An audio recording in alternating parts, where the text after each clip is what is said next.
Assalamualaikum warahmatullahi wabarakatuh. Kami dari kelompok 1 akan mempresentasikan tentang laporan pendahuluan dan laporan kasus Seksius Caesaria yang beranggotakan Adelia Nur Hasan, Aida Nurdewi Pantelina, Valentina, dan saya sendiri Alenta Krismarini.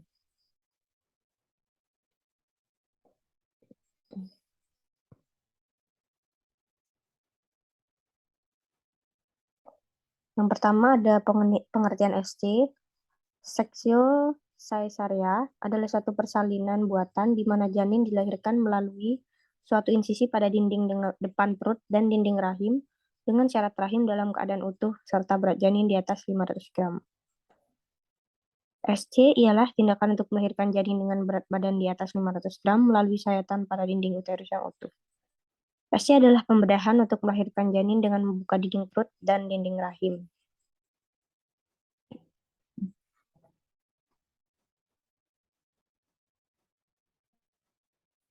Jenis-jenis SC. Yang pertama ada SC transperitonealis profunda, yaitu dengan insisi segmen bawah uterus,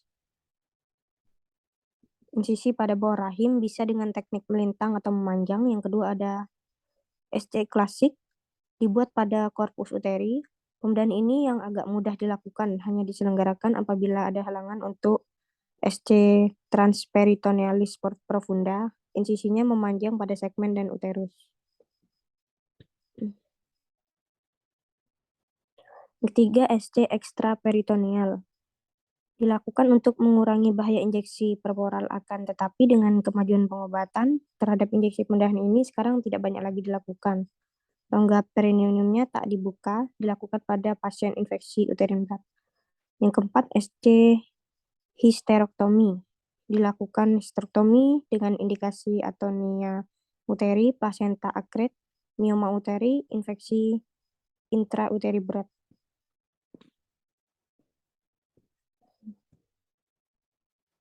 Selanjutnya ada etiologi. Indikasi ibu dilakukan SC adalah ruptur uteri iminem, pendarahan antepartum, ketuban pecah dini. Sedangkan indikasi dari janin adalah fetal distress dan janin besar melebihi 4.000 gram. Dari beberapa faktor SC di atas dapat diuraikan beberapa penyebab SC seperti CPD, ukuran lingkar. Yang kedua, ukuran lingkar panggul ibu tidak sesuai dengan ukuran lingkar kepala janin yang dapat menyebabkan ibu tidak dapat melahirkan secara normal. Next. Yang kedua ada PEB, kesatuan penyakit yang langsung disebabkan oleh kehamilan, sebab terjadinya masih belum jelas. Yang ketiga, KPD atau ketuban pecah dini, pecahnya ketuban sebelum terdapat tanda persalinan. Yang keempat adalah bayi kembar. Tapi bayi kembar tidak selamanya dilahirkan secara sesar, karena bayi kembar memiliki risiko terjadi komplikasi yang lebih tinggi daripada kelahiran satu bayi, maka ada yang dilakukan secara sesar.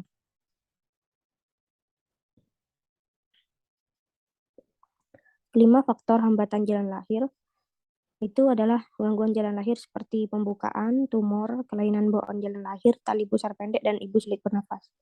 Yang keenam, kelainan letak janin, seperti kelainan pada letak kepala, tengadah, presentasi muka, dahi, letak sungsang.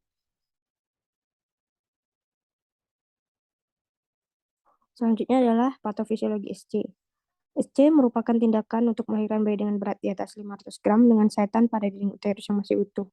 Indikasi dilakukan tindakan ini yaitu distorsi kepala panggul, disfungsi uterus, distorsi jaringan lunak, plasenta previa, dan lain-lain.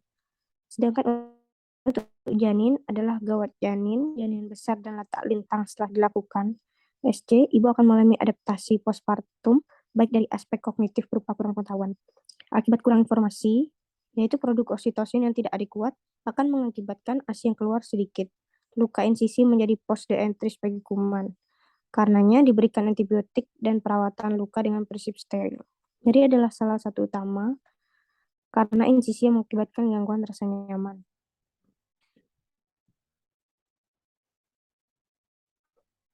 Sebelum dilakukan operasi, pasien perlu dilakukan anestesi bersifat regional dan umum. Namun, anestesi umum lebih banyak pengaruhnya terhadap janin ibu maupun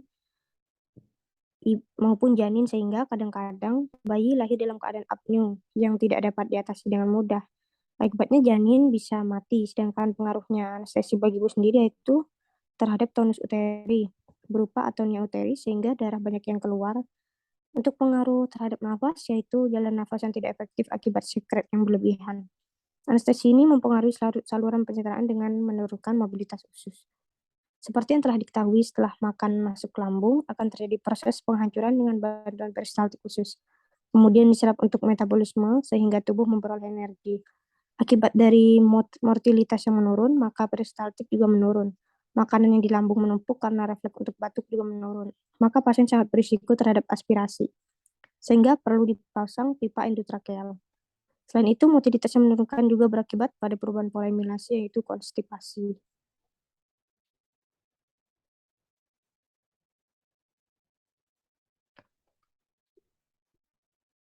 Selanjutnya adalah teknik pelaksanaan. Yang pertama, bedah klasik, bedah sesar klasik atau korpola. Dengan cara membuat insisi membujur secara tajam dengan pisau pada garis tengah korpus uteri di atas segmen bawah rahim, memperlebar insisi dengan gunting sampai sepanjang kurang lebih 12 cm saat menggunting. Setelah vakum uteri terbuka, kulit ketuban pecah, janin dilahirkan dengan meluncurkan kepala janin melalui irisan tersebut. Janin sepenuhnya tali dibusat di klem dan dipotong di antara kedua klem tersebut. Plasenta dilahirkan secara manual, kemudian disuntikkan uterotonika ke dalam myometerium dan intravena.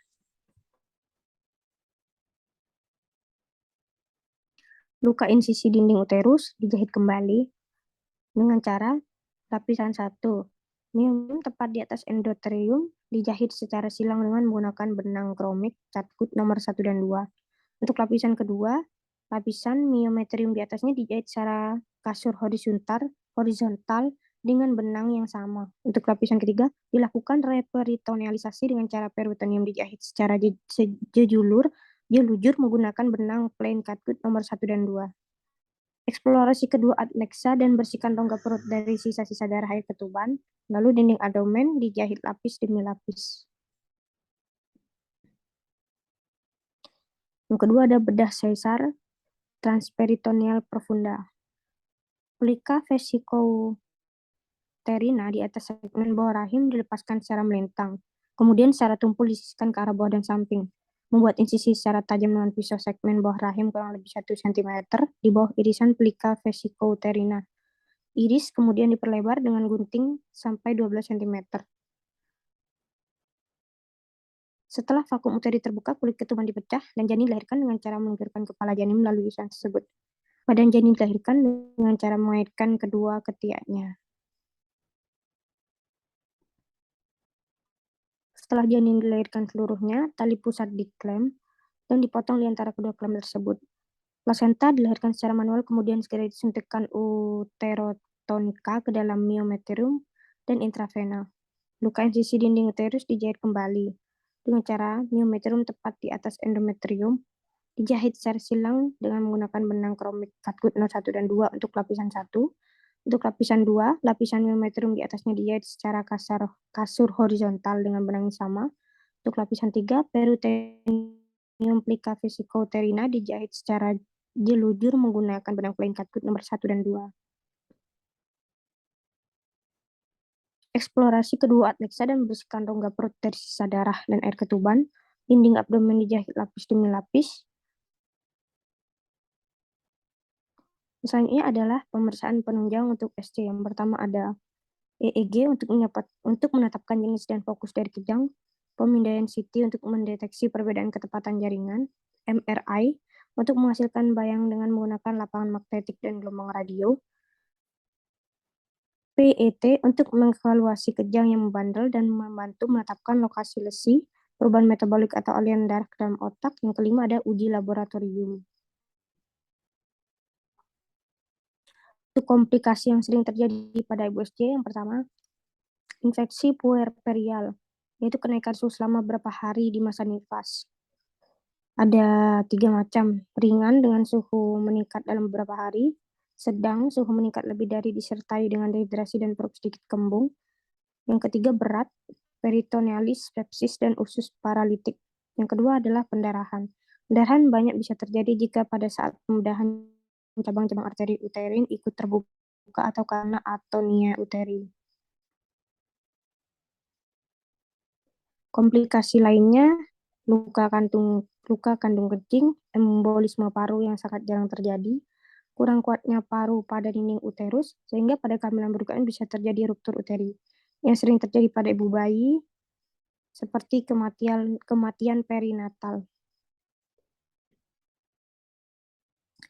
Nah, laksananya, yang pertama ada perawatan awal, meletakkan pasien dalam posisi pemulihan, periksa kondisi pasien, cek TTV tiap 15 menit selama 1 jam pertama, kemudian 30 menit jam berikutnya.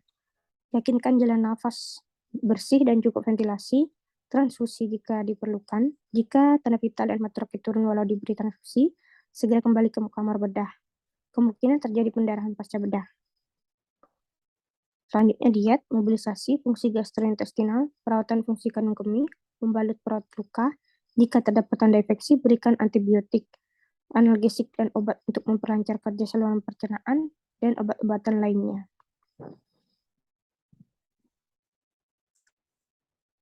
Asuhan keperawatan yang pertama, yaitu pengkajian klien SC, data yang dapat ditemukan meliputi distres janin, kegagalan untuk melanjutkan persalinan, malposisi janin, prolaps talipus, abrupsio plasenta, dan plasenta previa. Ada identitas atau biodata klien, keluhan utama, riwayat kesehatan, pemberian fisik. Yang kedua, diagnosa keperawatan dengan SC diagnosa yang mungkin muncul. Yang pertama, menyusui tidak efektif berhubungan dengan kurangnya pengetahuan ibu tentang cara menyusui yang benar, nyeri akut berhubungan dengan injuri fisik jalan lahir, defisit pengetahuan berhubungan dengan tidak mengenal atau familiar dengan sumber informasi tentang cara perawatan bayi, defisit perawatan diri berhubungan dengan kelelahan sehabis bersalin, dan yang terakhir resiko infeksi berhubungan dengan luka operasi.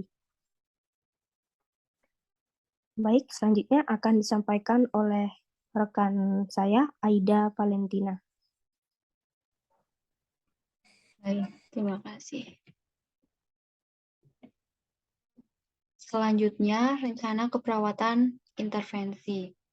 Problem masalahnya, pre-anestesi, ansietas berdasarkan proses pembedahan. DS PX mengatakan cemas akan prosedur pembedahan yang akan dijalani. PX mengatakan cemas dengan kondisi bayinya.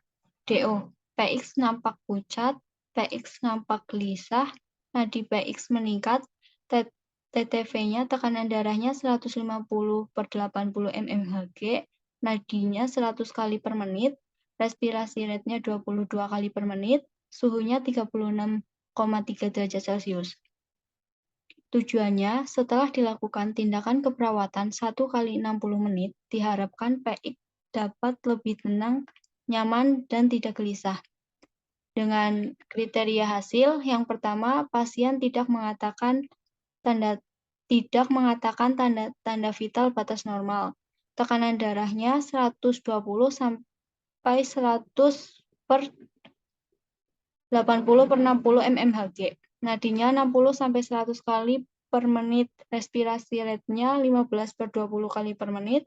Suhunya 36,5 sampai 37,4 derajat Celcius. Intervensinya yang pertama, monitoring tingkat kecemasan. Yang kedua, bimbing teknik relaksasi dan pendekatan spiritual atau berdoa. 3. Monitor TTV.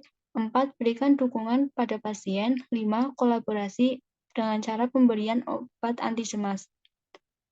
Rasionalnya, untuk mengetahui tingkat kecemasan PX agar PX lebih tenang dalam menjalani prosedur pembedahan yang akan dilakukan, untuk mengetahui keadaan umum PX, agar PX lebih yakin menjalani operasi, dan yang terakhir untuk membantu PX lebih tenang melalui terapi farmakologi.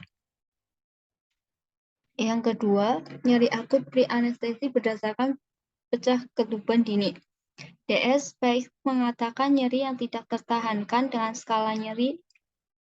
PX mengeluh kesakitan pecah ketuban. Setelah dilakukan asuhan keperawatan selama 1 kali 15 menit, skala nyeri terkontrol dengan kriteria hasil, wajah PX tampak tenang. PX tidak mengeluh kesakitan, skala nyeri terkontrol dan berkurang menjadi 2-3.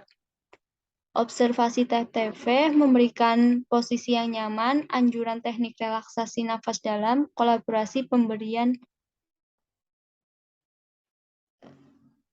dan rasionalisasinya dengan mengetahui perubahan kesehatan memberikan rasa nyaman mengurangi nyeri dengan terapi analgesik. Yang ketiga, pendarahan berdasarkan prosedur pembedahan. DO-nya pasien nampak pucat, PX kehilangan darah kurang lebih 800 ml. GCS 7, tekanan darah 90/70 mmHg, nadinya 120 kali per menit, SpO2-nya 90%, RR-nya 18 kali per menit, suhunya 35,5 derajat Celcius. Setelah dilakukan tindakan keperawatan selama 10 menit, pendarahan dapat teratasi dengan kriteria hasil, PX tidak pucat, TTV batas normal. Nadinya 60-100 kali per menit, SpO-nya 95-100%, RR-nya 15-20 kali per menit, suhunya 36,5-37,4 derajat Celcius, GCS-nya 12-14. Intervensinya, observasi jumlah pendarahan PX. Selanjutnya berikan cairan kristaloid 500 ml kali 2 kolv. Yang ketiga, kolaborasi dengan pemberian terapi epidrine sesuai dengan advice DKTR. Rasionalnya, agar mengetahui jumlah darah dan menentukan terapi selanjutnya. Terapi kristaloid dapat membantu mengganti cairan yang hilang akibat pendarahan. Terapi epidrin dapat meningkatkan tekanan darah. Yang keempat, nyeri akut berdasarkan insisi post-op. DS, PX mengatakan nyeri bagian luka operasi. P, luka jahitan pasca operasi, I-nya disayat-sayat, R pada perut bagian bawah, S-nya 6 atau sedang, T-nya hilang timbul 1-2 menit. Setelah dilakukan tindakan keperawatan selama 1 kali 48 jam, diharapkan nyeri post-op berkurang dengan kriteria hasil, PX tampak tenang, PX mampu mengurangi rasa nyeri yang dialami, PX mampu melakukan nafas dalam, pasien mengatakan rasa nyeri telah berkurang, pasien tampak lebih rileks, TTV normal. Intervensinya, observasi tingkat nyeri, berikan lingkungan yang tenang, berikan posisi yang sesuai dengan tindakan pos pembedahan, ajarkan teknik nafas dalam. Rasionalnya, untuk mengetahui tingkat nyeri PX, lingkungan yang tenang akan membuat PX tenang, terasa nyaman. Posisi yang tepat dapat mengurangi resiko nyeri berlebih dan mengurangi resiko yang tidak diinginkan. Dengan melakukan teknik nafas dalam yang tepat dan benar, sedikit membantu mengurangi nyeri melalui penanganan. DO-nya, PX nampak memegang area luka operasi. Ada luka insisi post-op pada perut bagian bawah kurang lebih 14 cm. Tekanan darahnya 130/85 mmHg, nadinya 110 per menit, RR-nya 24 kali per menit, suhunya 35,3 Celcius. Intervensinya berikan terapi analgesik ketorolak injeksi sesuai Anvidec KTR. Dengan terapi analgesik ketorolak nyeri dapat berkurang lebih cepat.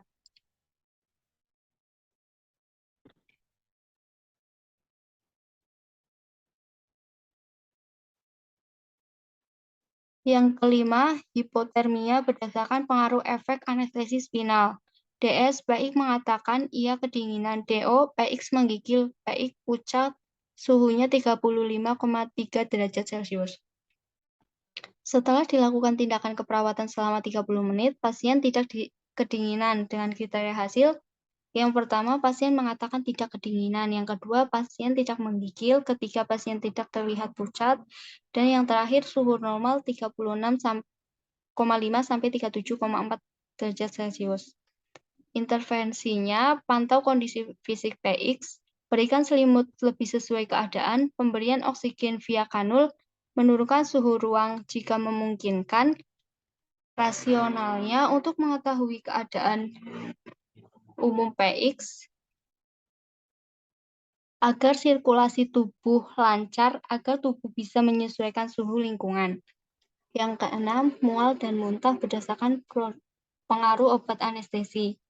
DS, PX merasa mual dan muntah. DO, PX mengeluarkan sedikit muntahan. Kurang lebihnya 20 mili. Intake infus 1500 mili, output kencing 1300 mili. PX terlihat pucat, PX terlihat lemah. Agar PX tidak mual dan mengeluarkan cairan dengan melakukan tindakan keperawatan 3 kali 2 jam dengan kriteria hasil. Yang pertama, cairan output dan input dalam normal kurang lebihnya 200 cc. Yang kedua, pasien tidak mengeluh mual muntah lagi. 3, wajah pasien tidak terlihat pucat. Dan yang terakhir, suhunya 36,5 sampai 37,5. Intervensinya, yang pertama observasi intake dan output cairan.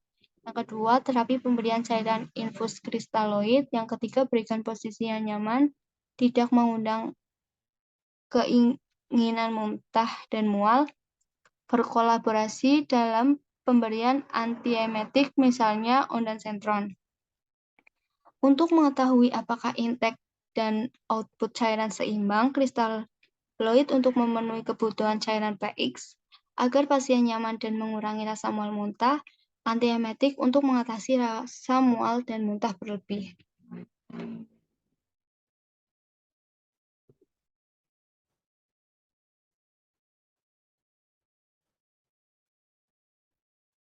Selanjutnya, identitas pasien. Identitas pasien namanya Nyonya X, umurnya 32 tahun, jenis kelamin perempuan, agama Kristen, pendidikan S2 akuntansi, pekerjaan dosen, suku bangsa Sunda, status perkawinan menikah, golongan darah O, alamat Jalan Sesetan, diagnos tanggal masuk 14 Maret, tanggal pengajian 15 Maret 2022, identitas penanggung jawab. Nama Tuan Z, umur 34 tahun, jenis kelamin laki-laki, agama Kristen, pendidikan S2 ilmu matematika, pekerjaan dosen, suku bangsa Sunda, hubungan dengan klien suami, alamat Jalan Cikampek, Tangerang. Yang pertama, keluhan utama.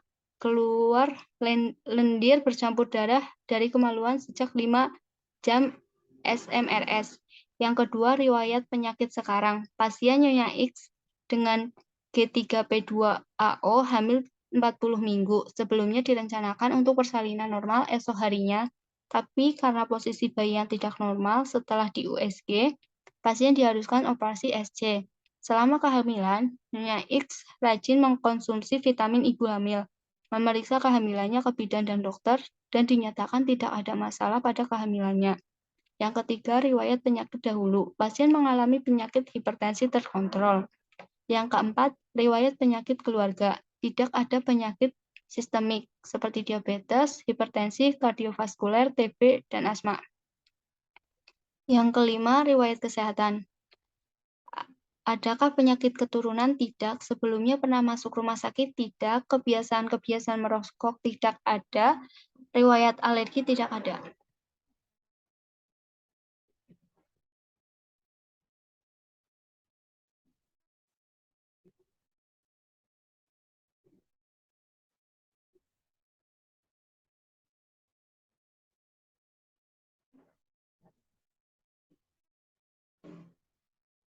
Yang pertama, udara dan oksigenasi.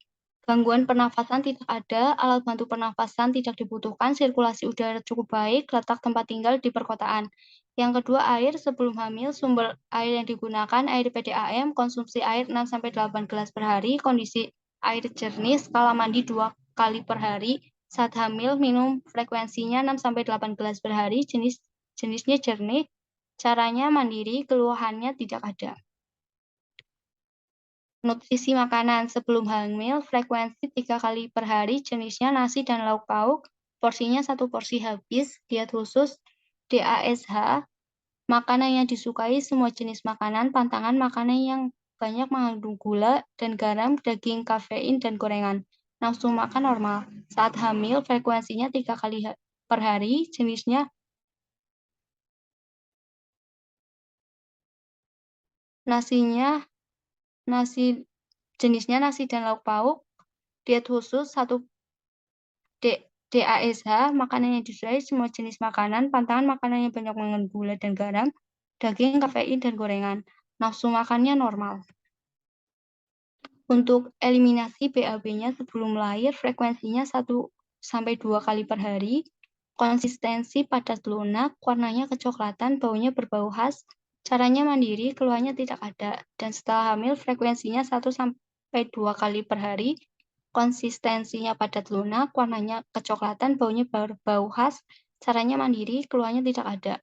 Sebelum hamil, frekuensinya 3 sampai 4 kali per hari, konsistensi cair, warnanya kekuningan, baunya berbau khas, caranya mandiri, keluhannya tidak ada. Saat hamil, frekuensinya 3 sampai 4 kali per hari, konsistensinya cair, warnanya kekuningan, baunya berbau khas, caranya mandiri, keluhannya tidak ada.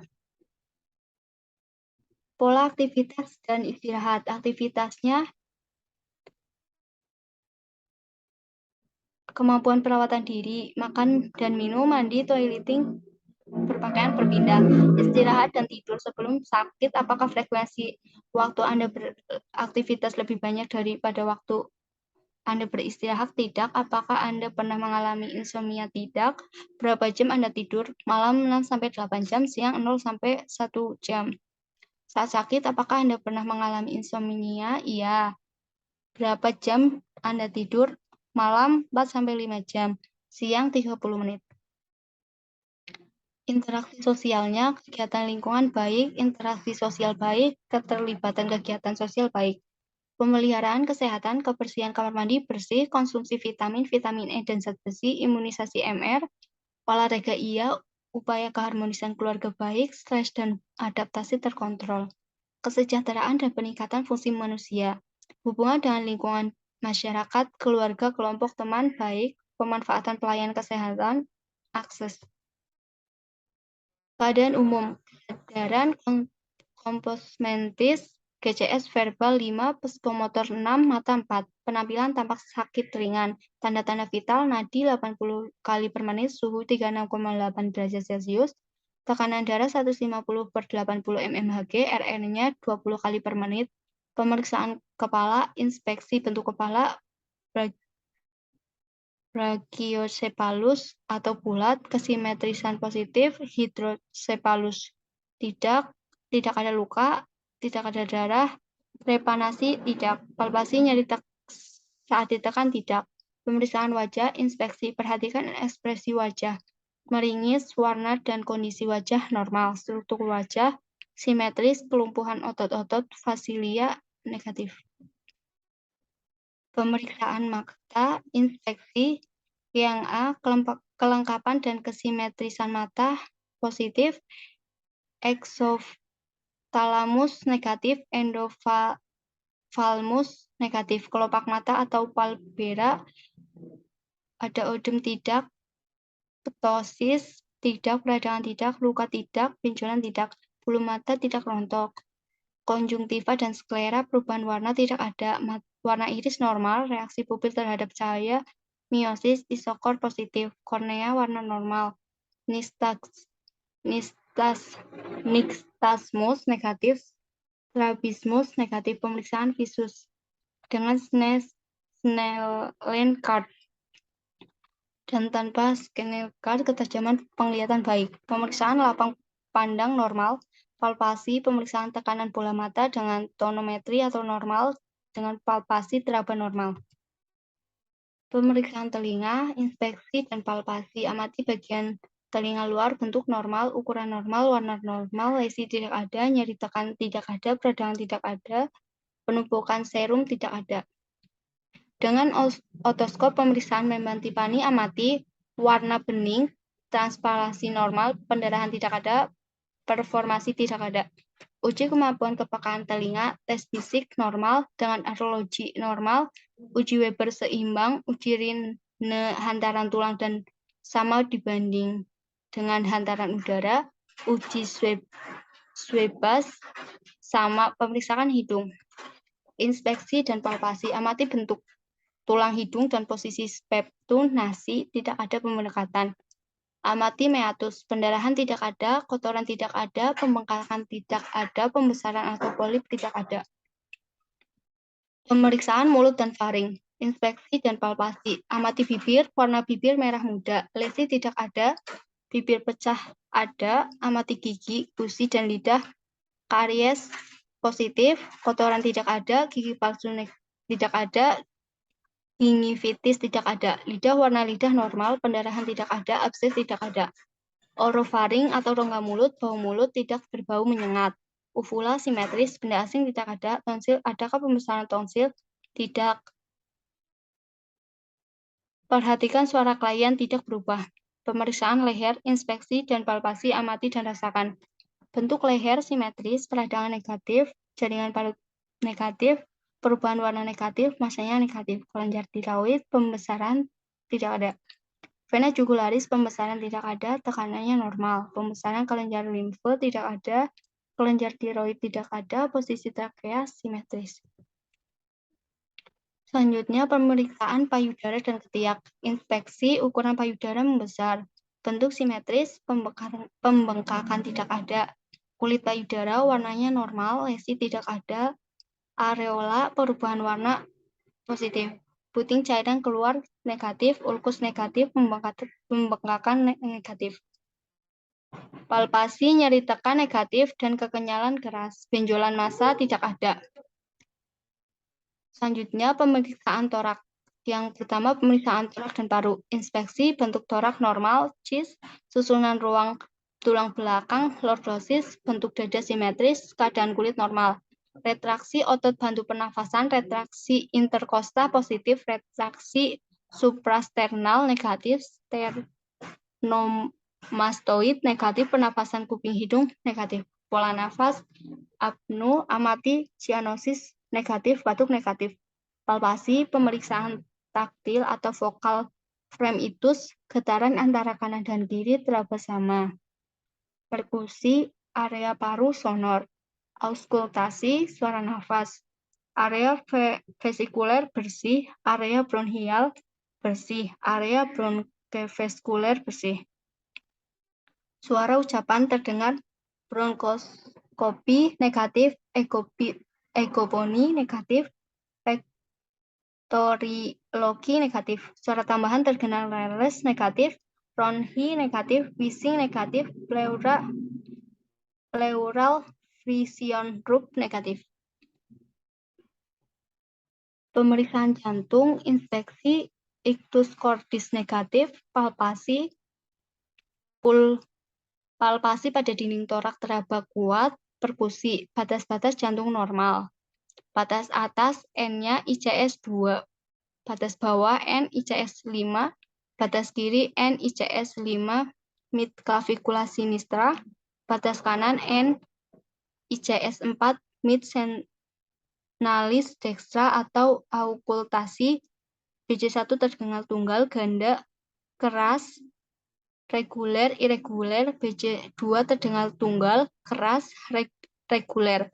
Bunyi jantung tambahan. BC3 negatif, galop, ritmik negatif, murmur negatif. Selanjutnya akan dibacakan atau disampaikan oleh Adarian Nur Hasan.